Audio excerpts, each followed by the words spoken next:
मोहोळच्या हत्येमागे मुन्ना पुळेकरसह मामा कानगुडे याचाही सहभाग असल्याचं समोर आलंय। पण पुणे आणि मोहोळच्या हत्येचं कानगुडे याच्यासोबत काय कनेक्शन आहे? त्याची टोळी आहे का? अशा एक ना अनेक प्रश्नांवर पोलिसांनी महत्त्वाचं विधान केलंय।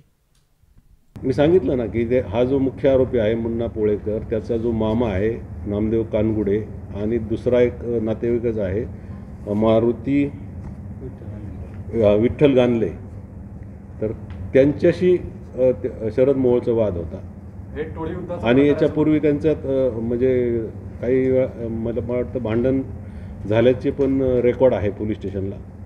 टोळी युद्धाचा हा प्रकार आहे, टोळी युद्धाचा प्रकार असं म्हणता येईल, म्हणजे जो मामा आहे त्याची वेगळी टोळी, मोहोळची तर टोळी होती। कानगुडे टोळी वेगळी होती का? कानगुडे स्वतंत्र फंक्शन करत होते का टोळी? हे सर्व जे लोक आहेत ते कानगुडेशी रिलेटेड आहेत, संबंधित आहेत। कानगुडेची स्वतःची टोळी होती असं का? कानगुडे नाही, आता रेकॉर्ड जर बघितलं तर त्या कानगुडेवर पण फक्त दोन गुन्हे आहेत आणि हा जो पुळेकर आहे त्याच्यावर एक गुन्हा आहे।